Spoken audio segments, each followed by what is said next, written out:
अगर मैं आपको ये बताऊं कि आप अगर सही टाइम पे खाना नहीं खा रहे हो तो आपका वेट बढ़ सकता है, तो आप विश्वास करोगे?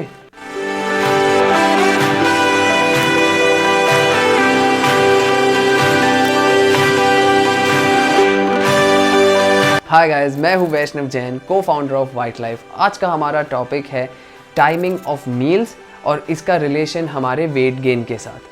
अब हमारे बॉडी में एक super chiasmatic nucleus SCN master clock करके एक चीज़ प्रेजेंट है जो हमारे सर्कैडियन रिदम को रेगुलेट करता है।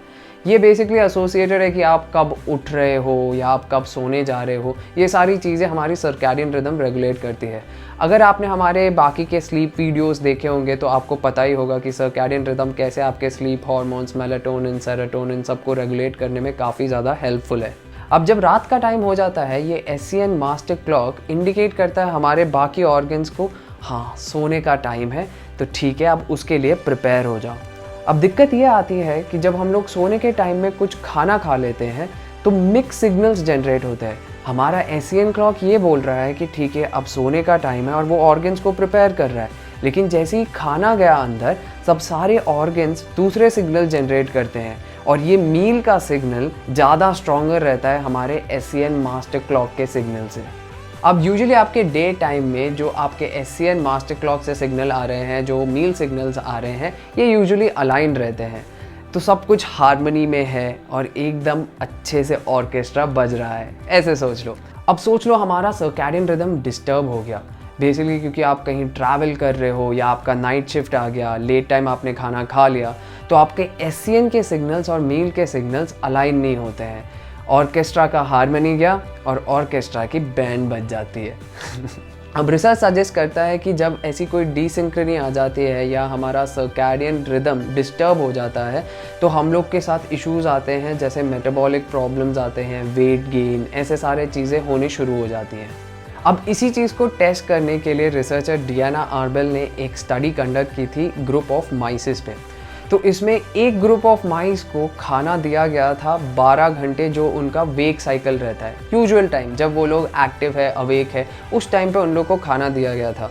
और दूसरे एक ग्रुप को खाने की अवेलेबिलिटी दी गई थी बाकी 12 घंटे, जहाँ पे वो लोग नॉर्मली सोते हैं। अब यूजुअली जब अनरेस्ट्रिक्टेड नॉर्मल कंडीशन रहते हैं तब माइस 2/3 ऑफ द फूड उनके वेक साइकिल में ही खा लेते हैं और 1/3 ऑफ द फूड रहता है उनके स्लीप साइकिल में। लेकिन इस एक्सपेरिमेंट में चूहे बेसिकली सिर्फ एक पीरियड में खा पा रहे थे।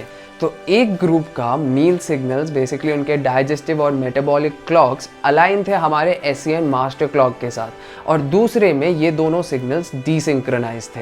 अब सरप्राइज की बात ये थी कि दोनों ग्रुप ऑफ माइस ने सेम फूड खाया।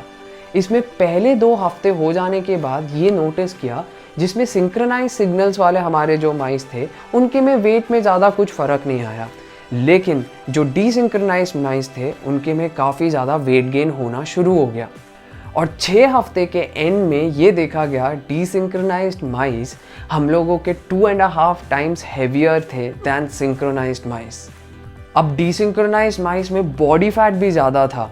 शॉक की बात यह है कि दोनों माइस ने सेम फूड खाया, लेकिन उन्होंने मेटाबोलाइज डिफरेंटली किया। सब्सिक्वेंटली और भी रिसर्चेस किए गए थे और स्टडीज़ भी हुए यही माइस के ऊपर, तो उनमें भी कंक्लूजन यही आए थे कि सर्कैडियन डिसिंक्रोनेसी के वजह से वेट गेन बहुत ज़्यादा हो रहा था। अब क्या हमें सीखने को मिला इस रॉडन स्टडीज़ में से कि सर्कैडियन रिदम और हम लोगों के मेटाबॉलिक क्लॉक्स का सिग्नल अलाइन होएगा तो हम लोग वेट को अच्छे से रेगुलेट कर पाएंगे। सो हमारी एडवाइस भी वही है, आप मैक्सिमम ट्राई कीजिए कि आप लेट नाइट खाना सब नहीं खाएं। आपको 2 या 3 घंटे का ब्रेक मिले before you go to the bed, तो फिर आपको एक ब्रेन फ्लश में भी वो हेल्पफुल हो सकता है। ये एक टर्म है जो हम लोग कभी डिस्कस करेंगे अगले वीडियो पे। अगर आपको ये कंटेंट पसंद आया, आपको कुछ नया सीखने को मिला, तो लाइक कीजिए वीडियो को, चैनल को सब्सक्राइब कीजिए। मैं मिलूँगा आपको अगले वीडियो में, जहाँ पे हम डिस्कस करेंगे how to live a life without limitations.